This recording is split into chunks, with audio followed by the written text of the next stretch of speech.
So hi guys, నేను మీ SK భాష movie అటు తిర్ర అంటారు, ప్రతి ఒక్కరు తెలుసు కదా. అయితే ఈరోజు నేను ఒక మూవీ చూడడం జరిగింది. అదే మూవీ అంటే జటధర. జటధర మూవీ అంటే అసలు ఏంది ఈ పేరుకి అర్థం ఏందని చెప్పేసి నేను వెళ్ళాను.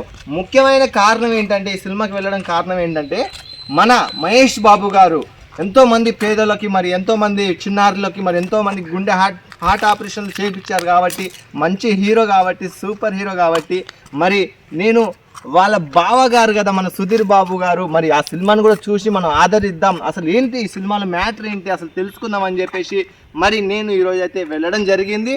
ఆ సినిమాలో నేను నిజంగా భయ్యా, నేను చూస్తున్నంత సేపు అయితే మహేష్ బాబు గారి వాళ్ళ బావగారు అని చెప్పుకోవడం కన్నా కూడా నిజంగా సుధీర్ బాబు గారు ఒక నెంబర్ 1 హీరో అని చెప్పుకోవడం మంచిది అనిపించింది నాకు. ఎందుకంటే ఆయన యాక్టింగ్ కానీ, ఆయన డ్యాన్స్ కానీ వేరే లెవెల్ భయ్యా. నిజంగా చెప్తున్నా, ఫస్ట్ హాఫ్ మాత్రం హర్రర్ మూవీ. అంటే హర్రర్ మూవీ అంటే ఒక దేవుడు ఉన్నప్పుడు ఒక దయ్యం ఉంటుంది, ఆ దయ్యం ఉన్నప్పుడు దేవుడు ఉంటాడని చెప్పేసి. అయితే నాకు ఈ సినిమా చూస్తున్నంత సేపు మాత్రం నిజంగా నేను మహేష్ బాబు గారి వాళ్ళ బావగారు అని సుధీర్ గారు యాక్టింగ్ ఎలా ఉందని అబ్జర్వ్ చేశా. మైండ్ మొత్తం ఆయన మీద ఫోకస్ పెట్టాను నేను. ఒకప్పుడు నేను చూశాను ప్రేమకథ చిత్రం సినిమా ఉంది కదా, అసలు దాంట్లో చూశారు కదా, సాంగ్స్ కానీ, ఫైట్స్ కానీ, ఆయన యాక్టింగ్ కానీ చాలా వేరే లెవెల్ అనిపించింది. నిజంగా ఈ సినిమాలో కూడా ఎలా ఉంటుందో చూద్దామని వెళ్ళాను. నిజంగా థియేటర్లో అడుగు పెట్టిన కాంచి ఫస్ట్ హాఫ్ వరకు హర్రర్ మామూలే లేదు భయ్య. నిజంగా భయం అనిపిస్తుంది. ఆ మ్యూజిక్, బ్యాక్గ్రౌండ్ మ్యూజిక్ ఎక్సలెంట్ కొట్టాడు, ఎవరో తెలియదు నాకైతే. చాలా అంటే చాలా బాగా కొట్టాడు, నిజంగా మస్తు అనిపించింది నాకు.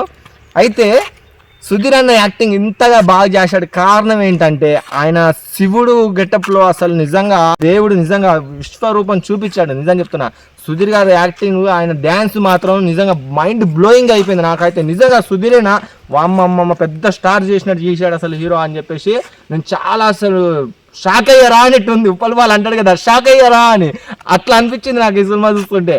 నిజంగా అసలు నేను ఊహించలేనంత ట్విస్టులు మాత్రం చాలా ఉన్నాయి దీంట్లో. నేను చెప్పడం బాగోదు, ప్రతి ఒక్కరు వచ్చి ఈ సినిమాని చూడండి, చూస్తే మీకు అర్థమవుతుంది.